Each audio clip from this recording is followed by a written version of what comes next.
think it's time and people can just join us. All right, very good. Hello, I'm Keith Heinley. I am the Vice President of Community Impact here at United Way. I have a number of different responsibilities, including I'm the one that manages the overall activities for the Mayor's Fitness Challenge. Have a great team of people that make that work, and Angelika is one of them, and she's going to be doing the training today. But before we start, one of my other grants is to support the ability for people to have access to health insurance, affordable health insurance, Florida Kid Care and Medicaid. And I have navigators throughout the county who help make that happen. And recently, an additional item to note is that those between 100 and 150% of federal poverty level do not have to have those special requirements to enroll at this time. So we can those between 100 and 150% is just like an open enrollment for them. So if you want a navigator, call 321-615-3764, and I will put that in the chat. I have said enough. I'm going to pass it over to Angelika. All right, thank you for that, Keith, and welcome to the stress management, the good, the bad, the ugly. My name is Angelika Keene, and I work for the University of Florida Extension Office. So my role is to bring evidence-based education to the community. My areas of expertise is health and wellness, specifically this area of like mindfulness, stress management, and kind of those things. So when Keith presented this opportunity, I jumped at it. So before I share my screen and dive into the presentation, I want to make sure that everybody has kind of this core understanding of kind of the functionings of the brain, because that ties into what we're going to talk about today. And we're going to use the hand model to kind of introduce you to the concept of your brain. So as the name states, you're going to use your hand, and you can do this with me or you can just watch, it's up to you, to kind of indicate the different portions of your brain. So if you're looking at my hand right here, or you've got your hand in front of you, your wrist area is what we refer to as your spinal cord. And your spinal cord is what supports your brain. It is your connective tissue that sends all the signals all throughout your entire body. Your palm of your hand is what we refer to as the inner brain stem. Okay. And then your thumb is what we call the midbrain or the amygdala. And if you were to cross your finger across your thumb, you get what they call is the limbic system. Sometimes this also commonly people talk about it as the downstairs portion of your brain, and we'll get into that. So then your fingers are your cortex, and the very tips of your fingers are your frontal cortex. So if you were to bring those down, you have kind of this full completed brain. And as you can see, if you ever see a brain model, that's very similar to what it looks like. And this is important to understand and kind of dive into, because how does our body function on stress, and how our different portions of our brain function actually change versus if we're talking of the upstairs brain, which is this cerebral cortex area and this prefrontal cortex area, or the downstairs brain, which is our limbic system. So we're going to start talking about our downstairs brain. So in our downstairs brain, our limbic system, that's where we store all of our emotions, our memories, our survival actions. Specifically, kind of this like thumbnail area is the hippocampus, and that's where we create new memories. And so it's important to understand that this is our entire system. This downstairs system or downstairs brain or limbic system, you kind of use those all interchangeably, are responsible for assessing dangers, analyzing our situations, determining if we need to fight, flight, freeze. It sends all the kind of symbols and connected to our nervous system. It connects through that spinal cord to send those hormones, things like that. So, for example, if you were to get stung by a bee, Your hippocampus would then send the signal to say, hey, this limbic system would send a system that says, hey, you've been stung. Your body would start to fire. And your hippocampus would remember and associate bees with fear.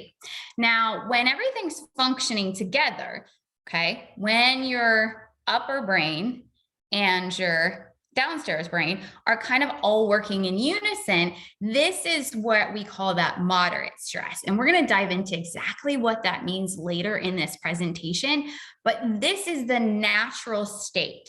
And so what happens here is that the upstairs brain is your logic, your creative thinking, your problem solving.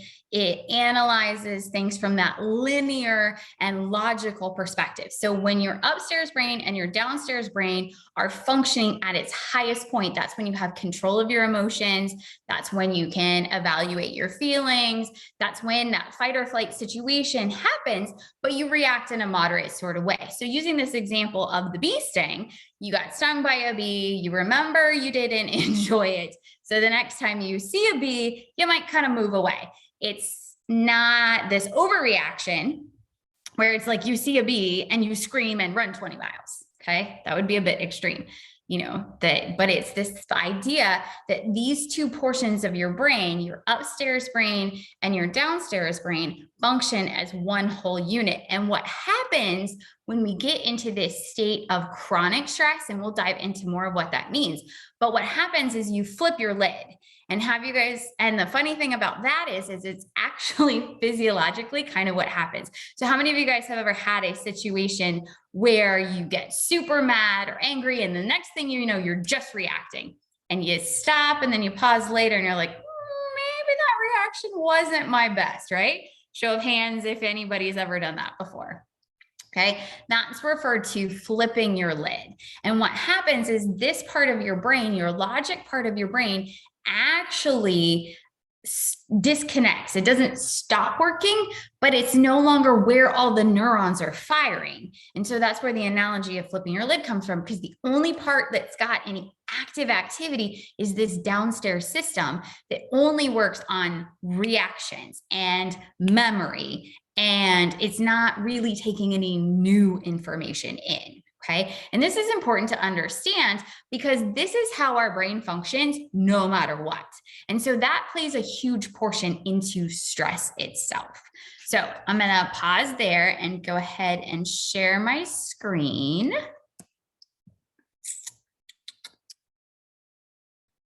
Okay. You got it. Okay, perfect. Everybody seeing my screen? Excellent. Let me quick. There. Okay. So again, looking at the stress management from this concept of the good, the bad, the ugly. So today's objectives to kind of thing was to understand the brain. And that's what we did earlier with this kind of hand exercise. We're also going to talk about what are stressors and how that contributes to stress in general. Identify how stress affects our body, like what are the effects of stress, and then kind of start to look at how do you individually recognize stress. So what is a stressor? A stressor is anything that causes that, again, that downstairs brain to fire. So it can be different for each person. It can be simple, it can be interactive, but again, each person's going to process things differently. And most people, when they think of stress, instantly think of stress as a problematic thing or a bad thing. But that is not the case, because as we've just kind of explained, that overall function is what your brain is supposed to do. Your body is supposed to do those things. So this idea of that stress is a bad thing it's only bad if it becomes chronic.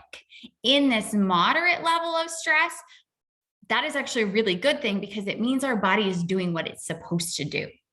And actually what they're finding is this moderate level of stress actually is really positive, because the research shows that it helps brain function.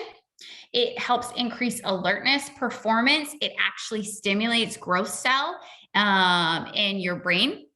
It actually creates new memories, neurons, and pathways. So stress is actually a consistent like workout, for kind of a lack of a better way, but it's a way that your brain kind of gets an extra workout in. And so it actually is a really good thing. It's all about how long you stay in that stressful state and how you choose to perceive each situation. So for example, it's another reason to think about it as a good thing is when everything's functioning, your upper brain and your lower brain and your downstairs brain is functioning at the same rate, at the same level, your lid hasn't been flipped.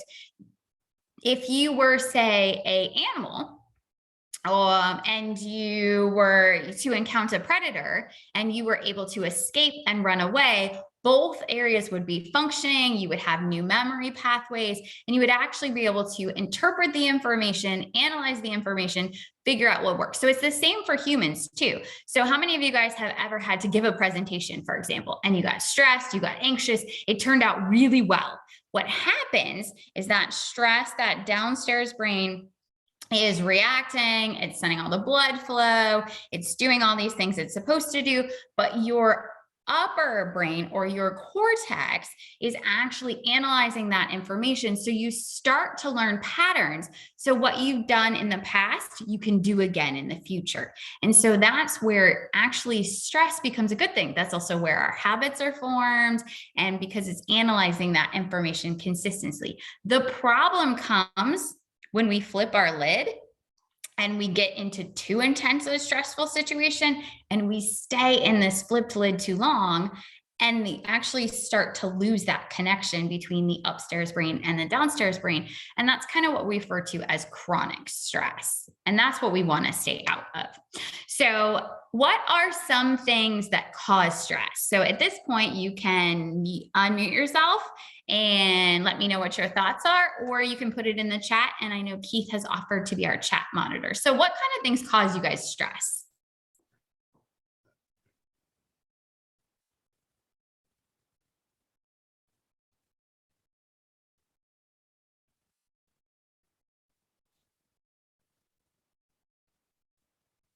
Who would be willing to share? I'll start out. Over the years as a social worker, I've been put in some pretty stressful situations.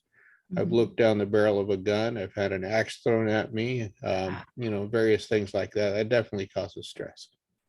For sure. Who else? And you don't have to give a specific example. It could just be a big, broad category too. Project deadlines is one. Definitely.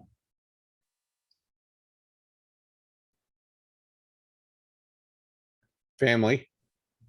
Yep. I would add holidays or vacations.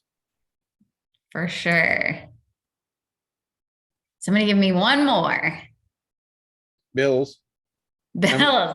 I'm reading these off the chat. So. Perfect. Thank you.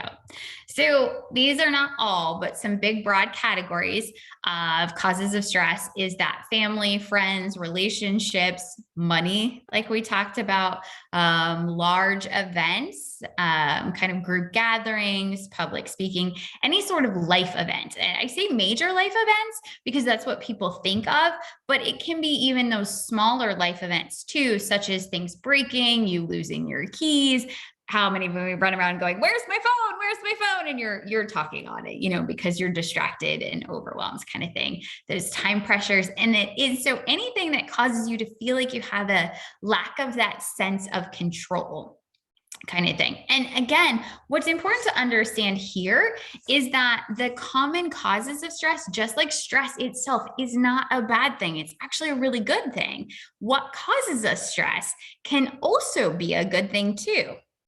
So for example, in these major life events, things like getting married, having babies, these can all be very positive things and positive influences on your overall life. But in short periods of time, or even just plannings or different things, they can become stressful because it's out of that consistency. But then you also have, friends and families. Like, I don't know about you, but I love when my family comes to visit. I am so excited every time an aunt, uncle, cousin, brother is coming over, but there's also stress involved, and whoo, I'm glad to see him leave sometimes too. So it's, again, that all of these things can be both good and bad. It's how we choose to perceive each situation, and then what we choose to do about that information that we're looking into, and understanding that it's not, stress is a good thing unless it's chronic or toxic. So we want to get away from this kind of mindset of stress is bad. Oh, stress is bad. My family coming over, I'm so stressed. This is so bad. We want to reframe that. This is really good. I'm going to have a good experience. I'm going to learn from it. Maybe it's something like you learn to set better boundaries with your family or friends. Maybe it's like people talk about having children. I personally haven't had any, but I've seen from my sister-in-law who has 6 that her first kid was extremely stressful. By the 6th, she was like, shh, I got this. Like, because she's learned, she adapted, she grows. Her body did what it was supposed to do in these stressful situations. She interpreted the information, she came up with patterns, and she got better at it. And so that's kind of how we want to start thinking about stress. Okay, so getting into how does stress specifically affect our body? So how stress specifically affects our body in this moderate level, it does all those things that we talked about. This downstairs brain really starts to connect through that spinal cord and send all of hormones. You guys heard them talk about cortisone, which is one of the common stress hormones. There's a number of different hormones that it actually sends through. And what these hormones do is it does things like, in short terms, it improves your senses, makes you hyper aware of a situation. It increases your perspiration, your muscles tense, which is actually a good thing, because if you were, say, walking down a dark alley and you heard a noise and you weren't sure what it was and you needed to run away, you would need that blood to flow to those muscles so that you could run as quickly as possible. It does things like sends chemicals to help clot the blood faster, which, again, if you were to fall down the hill, cut your leg hiking, but you had to hike back, that type of like stress and adrenaline and things would kick in and help your blood to clot so that you wouldn't, of course, depending on how bad the wound is, but, smaller wounds would kind of clot and quit bleeding on their own.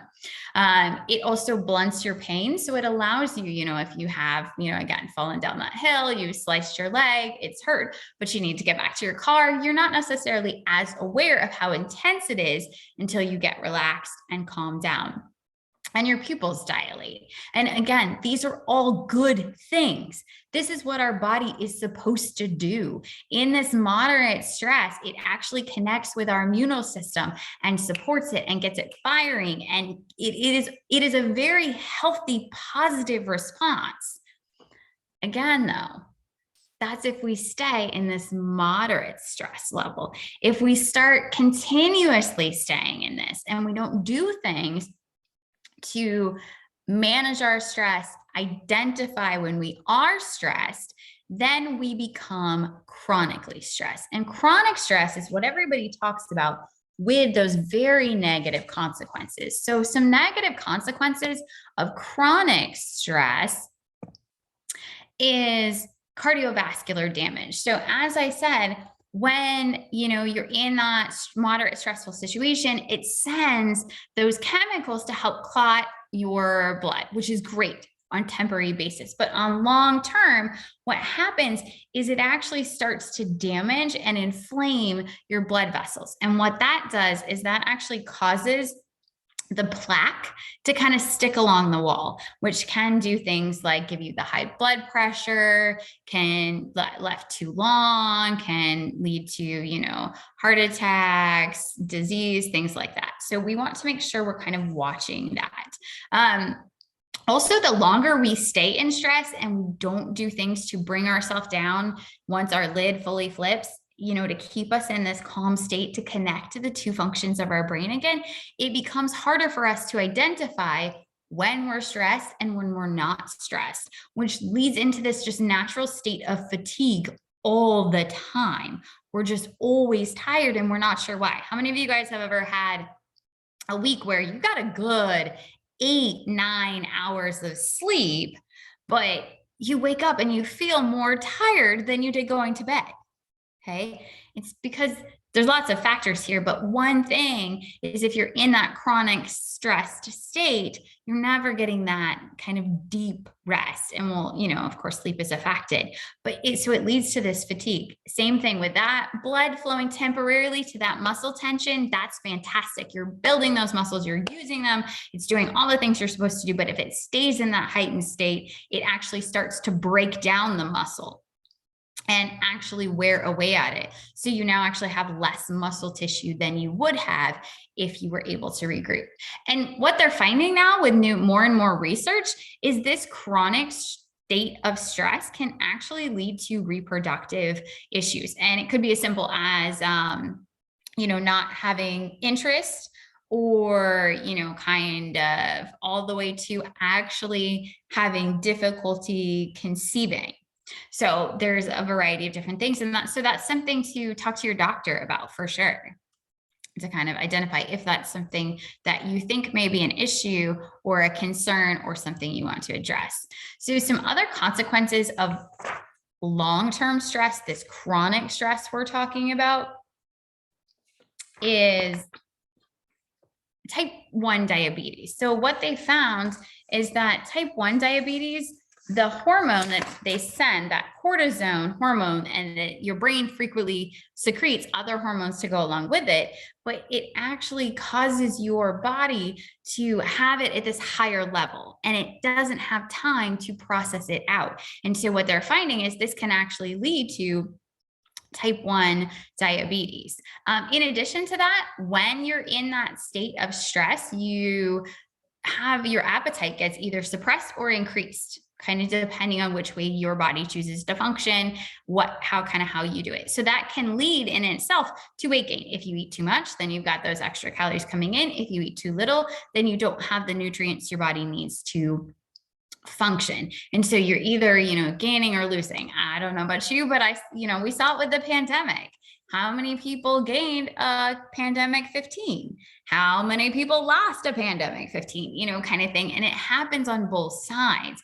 And when it happens too quickly, that's where we start to have problems.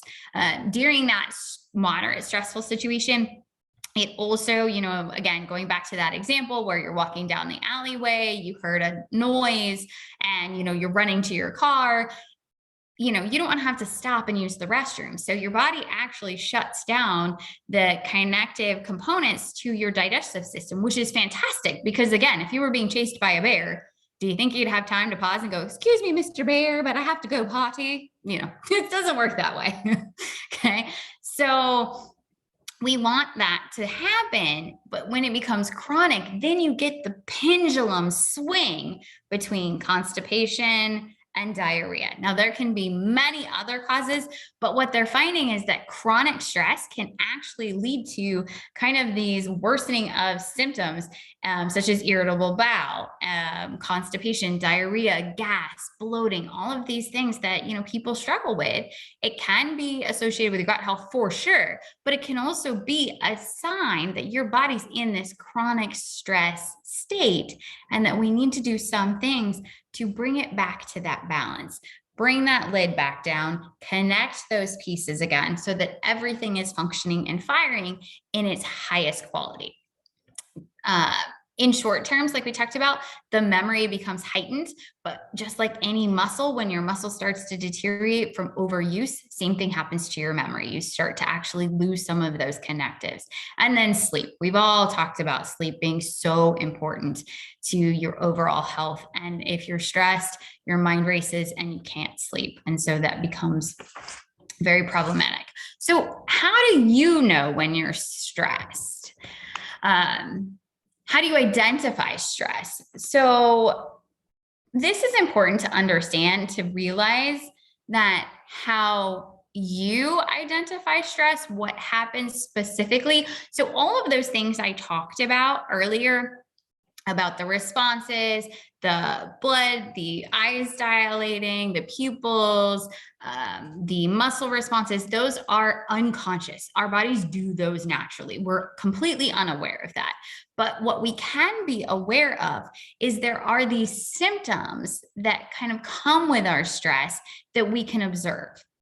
Now, it's not to say if you have these symptoms, it means for sure you're stressed, because as you can see, a lot of these symptoms are also caused by a lot of other things. If you've worked out, if you've eaten food that is bad, if you have, been talking a lot and now you got a sense of dry mouth and you need to take a sip of water, you sweat during a workout. So there's lots of things that can also cause these types of symptoms. But if we become aware, and again, everything's firing like it should, and we're taking in that information, you can actually start to recognize what's stress versus what's not. And what they find is that, in fact, only about 5% of the population actually can tell the difference between when they're just having one of these symptoms caused by something else, or if it's specifically caused by stress. And that's very sad, 5%. That means 95% of us are walking around, no idea if we're in a chronic stress state or if we're functioning at our highest.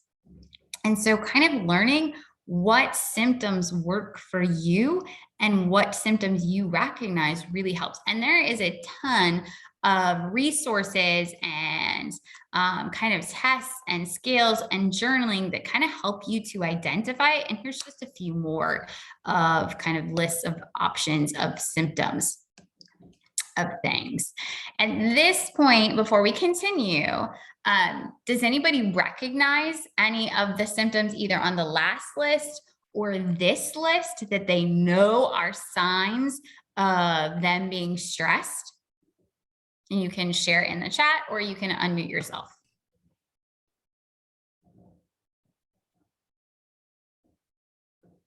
I know for me, it's my jaw, it always gets tightened when I'm in stressful, and I'm observant of that. So when I recognize that, that's when I know I need to calm down. So. Mm-hmm. Yep. I get cranky and impatient. Yep. Okay. For me, I think it's problems sleeping, where I just can't get in that restful place, where my mind just doesn't necessarily shut off. It just keeps going and going and going. And, what do you really do at 2-3 o'clock in the morning? Not much. So yeah. That's how I know. Mm-hmm. Yeah. Anyone else? Oh, sorry.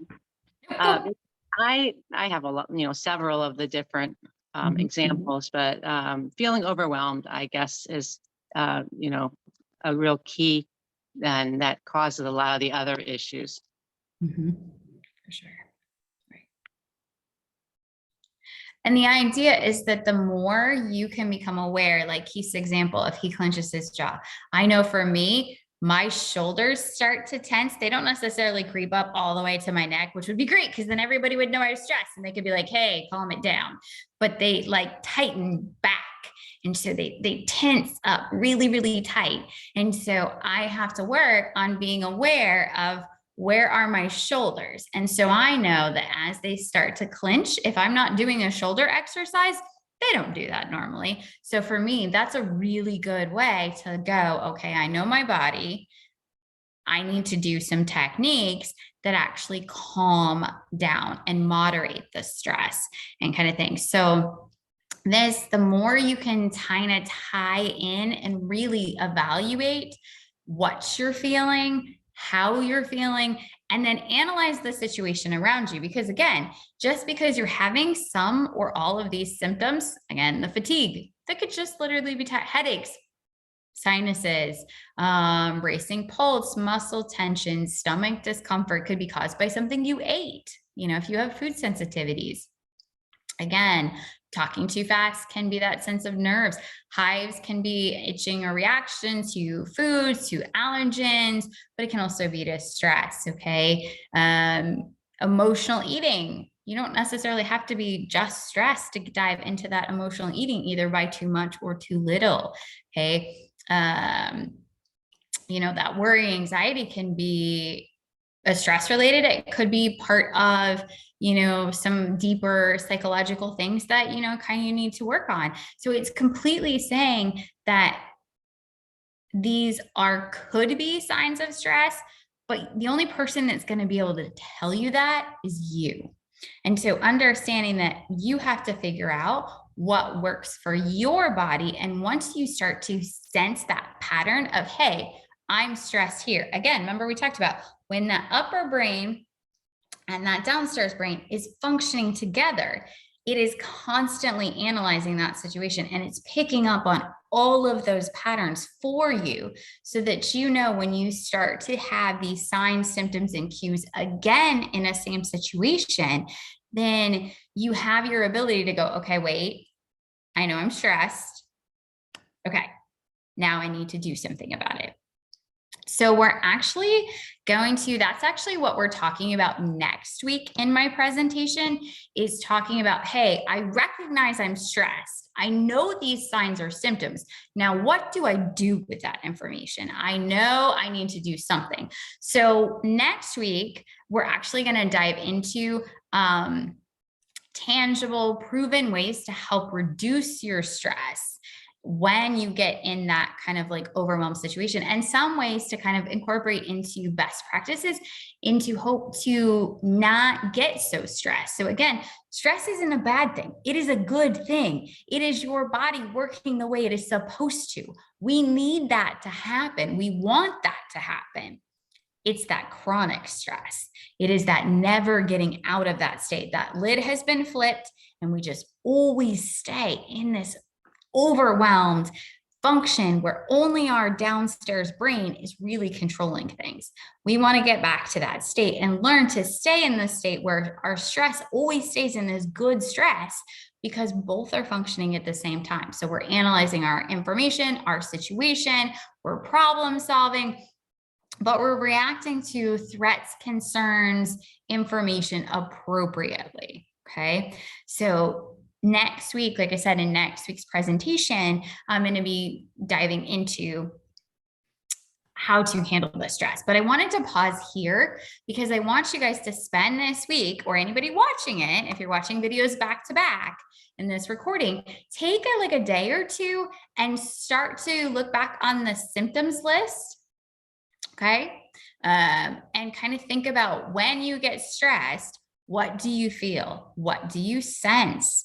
What do you notice happening in around you? Or ask your family. A fantastic way, if you're really not sure what you do when you're stressed, ask your friends or family, because they'll tell you.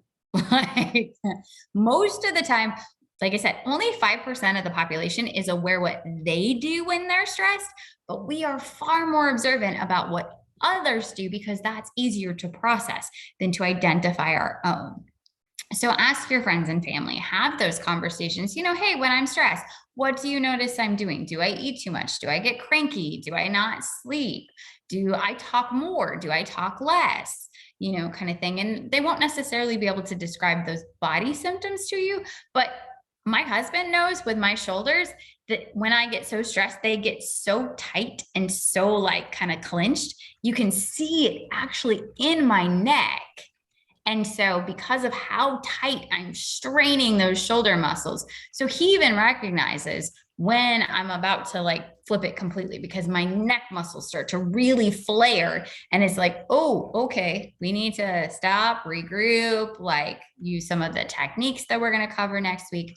So again, if you are going to join us next week, please do. If you're watching this recording, you know, take a day or two and kind of think about your body, think about what symptoms you notice, so that you can start to use these techniques in the most effective way. So I'm going to stop sharing there. Anybody have, and we're going to open it up for any questions, comments, concerns, stories, examples, anything anybody wants to share with us. I'll start out with a couple comments. One basically, and both of these I put in the chat already. During the pandemic, there's been a dramatic increase of domestic violence, opioid deaths, and bicycle and pedestrian deaths, more so than, especially in our area than other locations. And I would also add, based on your last part of your presentation, that the symptoms of stress can actually add to your stress and make matters worse. Yes, for sure. There's a question of how to access the lists, and I responded by saying the video is going to be posted on our Facebook page.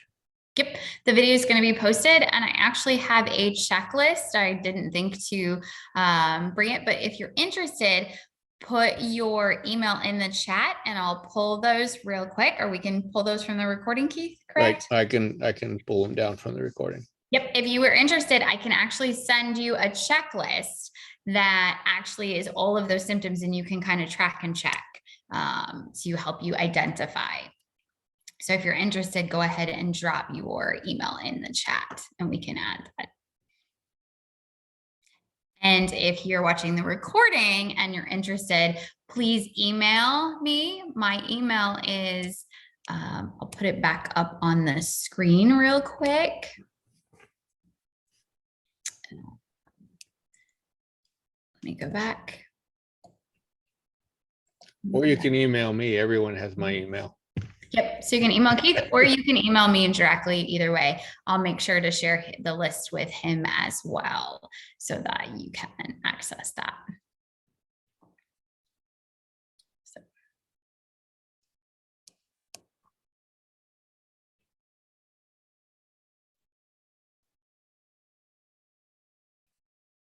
Any other thoughts, comments, questions, stories you would like to share, things like that?